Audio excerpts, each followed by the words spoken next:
Good morning, students. How are you all? Fine? I hope you're all doing fine, students.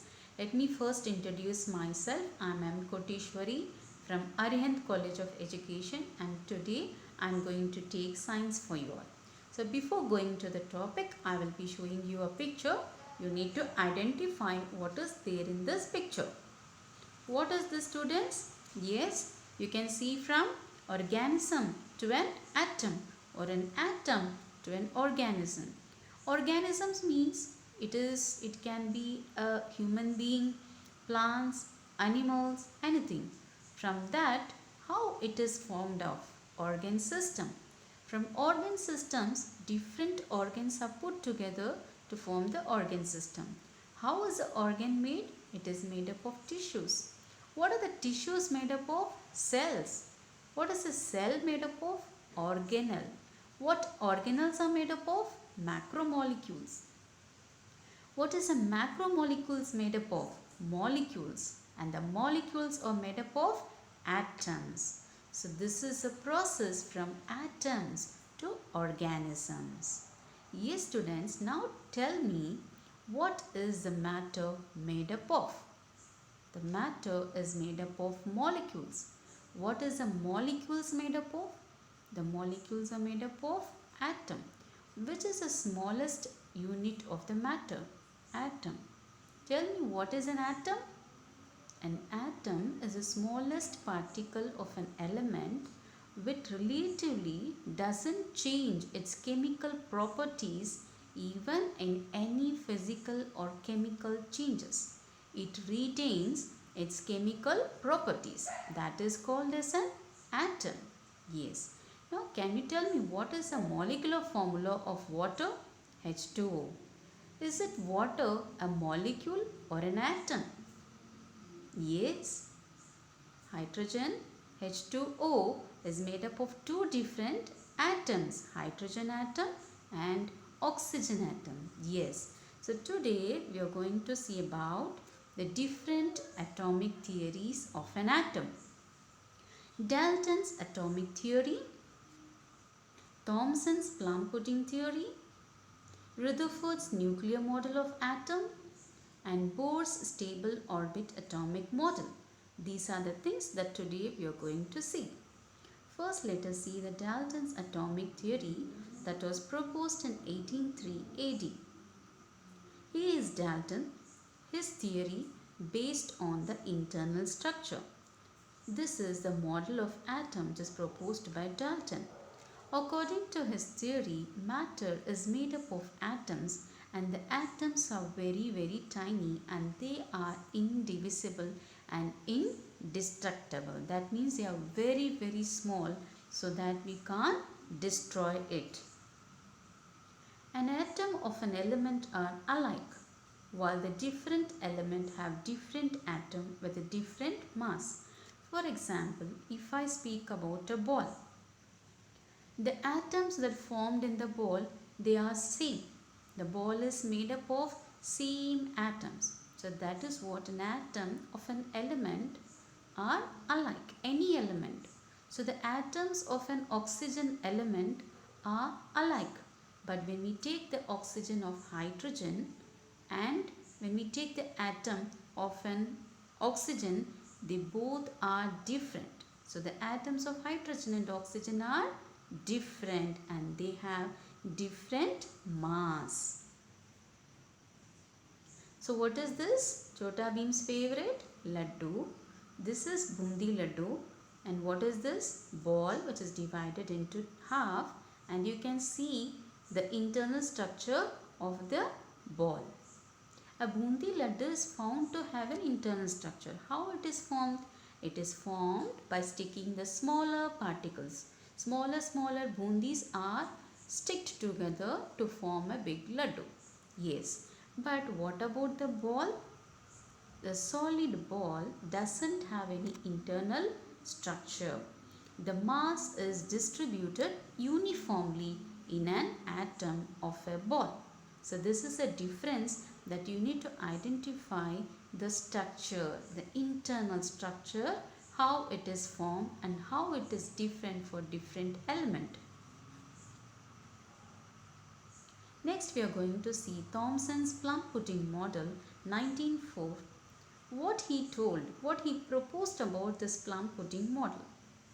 So what is a plum? A plum is a dried fruit. In Western countries during Christmas they used to make a sweet plum cake, and he has correlated this plum to his atomic model. The positive charge is distributed throughout the atom and the negatively charged electrons are embedded in it.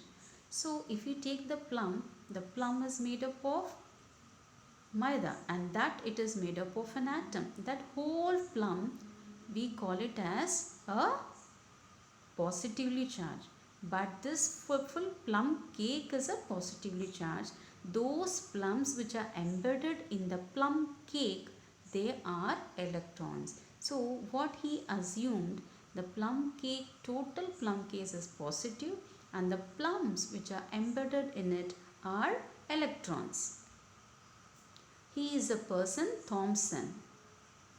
His theory, you can see the plus symbol over there, that shows that the atom is fully positive, that the full atom is positive, but where the negatively charged electrons are embedded in it. This is what postulated by Thomson. The distributed positive charge is balanced. It is balanced by the negative charge of the electrons. Therefore, the atom is neutralized. Next, we are going to see the Rutherford's nuclear model of atom that was proposed in 1911. He studied the inside of an atom through an experiment called scattering experiment. He took a thin film of gold foil. So he searched what I can take for the scattering experiment. To his surprise, that gold has a very loose number of atoms, and this can be folded into a very thin sheet. That is the reason that he took the gold foil and he bombarded with alpha particles. Now you must be thinking, what is alpha particles? Alpha particle means where the electrons are removed from an atom. For example, helium, it has 2 electrons, 2 protons and 2 neutrons. So if we remove the 2 electrons of the helium atom, then it becomes an alpha particle, and that is emitted by a radioactive material. He observed the path of the alpha particle from a radioactive source, and he surrounded the gold film with a fluorescent screen. The fluorescent screen is what we can visibly see the rays. That is the reason that he used the fluorescent screen around the gold foil. This is his experiment setup. So most of the alpha particles went straight through the foil. Most of the particles, they went straight. There is no disturbance in the path. Yes, but small number of them, they got deflected when they touch the nucleus. Then they get deflected from their path. But some of them, what happens, they bounced back to the source itself. So from this, he found that there is something which bounced back the alpha particle to the source itself. What is that particle? That time he never knew it. What is that particle? So this is his experiment. You can see the radioactive source and the fluorescent screen that is surrounding the gold foil, and the alpha particle, most of the alpha particle, they move straight, and one or the two, they bounce back.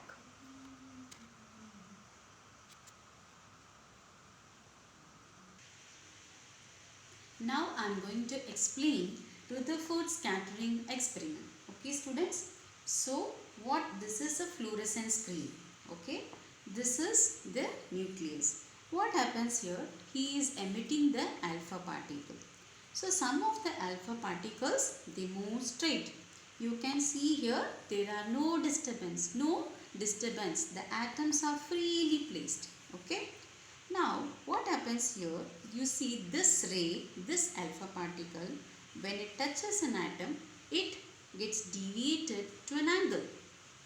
Now taking the some of the rays of alpha particle, when they strike in the center, this is a heavy mass which is present at the center, then that alpha particle, it bounced back. So this is how he found out. Now students, you have to think critically here. Why the alpha particle bounced back? Because there is something, a heavy mass which bounced back. As we put a ball on the wall, the ball bounced back towards us. Like this, the scattering experiment he proved. Yes students, now we are going to see the findings of the Rutherford scattering experiment. Most of the alpha particles went straight to the foil. Yes, as we saw it now. A small number of them, they got deflected from the original path, and some of them, they bounced back to the source. So this is the experiment we have done. Next, the findings of Rutherford model. Most of the space inside the atom is what? Empty, and that is why he told that the alpha particle went undeflected. At the center of an atom, a small but heavy positively charged particles are present. That is why the alpha particle, they bounced back. When an alpha particle passes close by this nucleus, it is deflected by some angle. So very rarely where alpha particle hits nucleus, it is bounced back. This is what we saw in Rutherford's atom model. Understood both the models? Yes. Now we will see the next model. This is a difference between Thomson model and Rutherford model. He is Rutherford. Next we are going to see the Bohr's stable orbit atomic model that was proposed in 1913.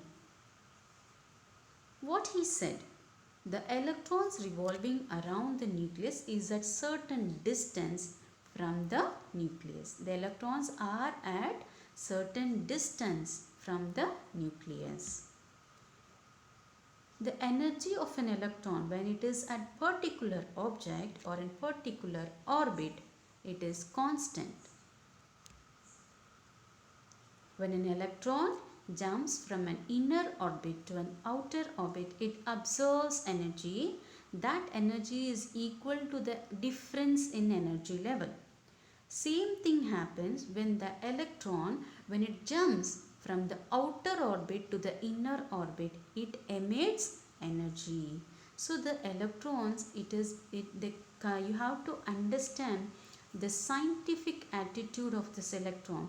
See how it is crucially behaving. When it jumps from inner to outer, it absorbs energy, and from inner to outer and from outer to inner. So how does it behaves? Next, we are going to see this atomic structure. An atom is formed from the nucleus and the extranuclear part. There are three subatomic particles. They are nucleus, proton and neutron. What is nucleus? What is the charge that is present in nucleus? The nucleus is positively charged, and the entire mass of an atom, it is in the nucleus. The mass of an electron is very negligible, but the entire mass of an atom is a nucleus only. It has two types of nucleons. What? The nucleus. It has two types of nucleons called protons and neutrons. Now we are going to see the next subatomic particle, that is a proton. The proton is positive charge and the nucleus is positively charged.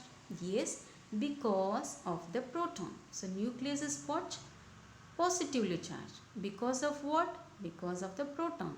So the number of protons in the nucleus of the atom is the atomic number of the element, and that is denoted by Z. So if you are asked to find out the atomic number of the element, you need to check for the number of protons. Neutrons, this is the next subatomic particle. The neutron is electrically neutral and it is denoted by N. Now we are going to talk about the extranuclear part. What is there in the extranuclear part? It includes the electrons revolving around the nucleus and the empty space in between the nucleus and the electrons. So electrons, what is the charge of electrons? They are negatively charged. So electrons are the basic necessity for our electricity also. See, electrons are scientifically, they are helping in many ways, and they are denoted by what? E. The energy of an electron is determined by the shell in which it is present. In which shell the electron is present. That is the energy of the electron. There are different shells we will study now after this. The number of electrons in the extranuclear part is equal to the number of protons that is present in the nucleus. So therefore, the negative and the positive effect gets cancelled and the atom becomes neutral. The total number of protons and neutrons in an atom is the atomic mass number of an element. So if you are asked to find out the atomic mass number of an element, what you have to do? You have to add the number of protons and the number of neutrons. What is the charge of protons? Positive. What is the charge of neutrons? Neutral. Very good, students.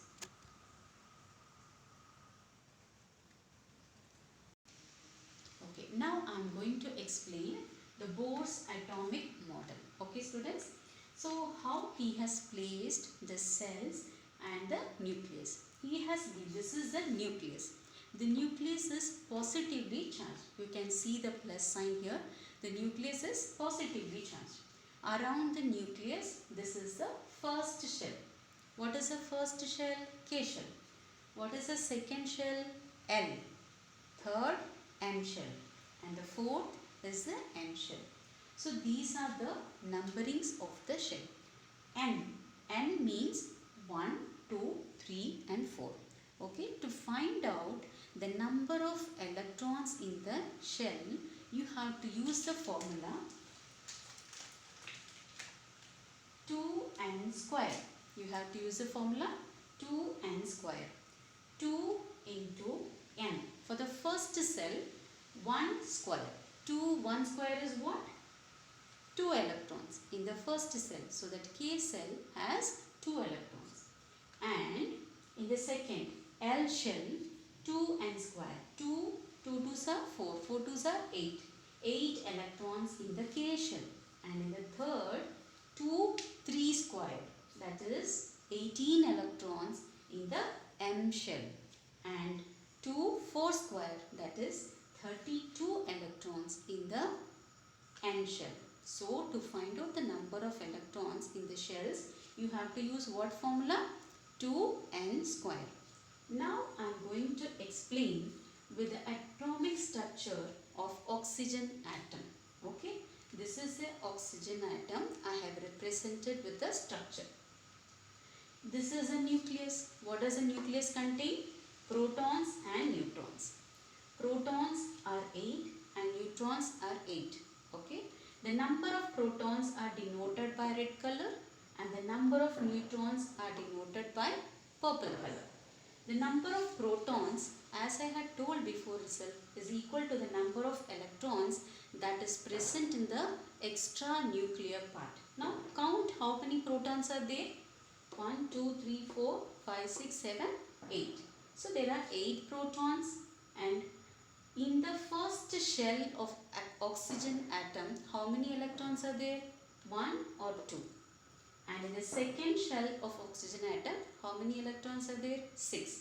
So total you have 8 electrons in the extranuclear part and total 8 protons in the nucleus. So that is how the atom is neutral. The effect of the negative charge of electrons and the positive charge of the protons cancel the effect of each other. The atom becomes neutral. Understood, students? Now the element is what? Element is oxygen. Symbol is O. The atomic number is 8. Protons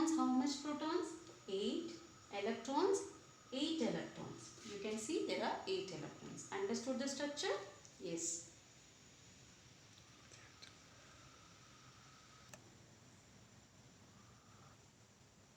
Yes, students, now I hope you all have understood Dalton's atomic model, how he has proposed and what he has postulated the atomic model. After that, we have seen J.J. Thomson's plum pudding model theory. Yes, after that, we have seen Rutherford's scattering model. Yes, then we have seen the Bohr's atomic model structure, and I've explained with an oxygen atomic structure also. Now let us see how much you all have understood. Identify the model of atom from the diagrams. What model is this? The first pink one. Tell me what model is that? The particles are moving in a straight line. Then that must be what model? J.J. Thomson's model. Very good. And the second model is Rutherford's model. As you can see, one of the alpha particle is bouncing back. Yes, very good students. Which discovery did point out that an atom has internal structure? Dalton's theory. Dalton only proposed that an atom has internal structure. Very good students. Now for the application, I have given Google form for you. You have to go to the form by the link I have given in the description box and fill the form and submit it. Next, the homework part for you students. What you have to do is make a model of the atomic structure of sodium atom. Okay, as I have drawn the atomic structure of oxygen atom, I have explained in a chart paper. You all have to do it same like that for sodium atom. Okay, I will give the sample now. You can check it. See the sodium atom. Now count how many electrons are there. 2 electrons. 2. Yes, in the first shell. And how many electrons in the second shell? 1, 2, 3, 4, 5, 6, 7, 8. 8 electrons. 8 plus 2, 10. And next shell, how many electrons are there? 1 electron is there. So for 11, the electrons are 11. So you have to make the same way as I have shown it and show to me. Thank you students. I hope you all have understood it clearly. Do the homework. Thank you children for patiently listening to my class. Thank you once again.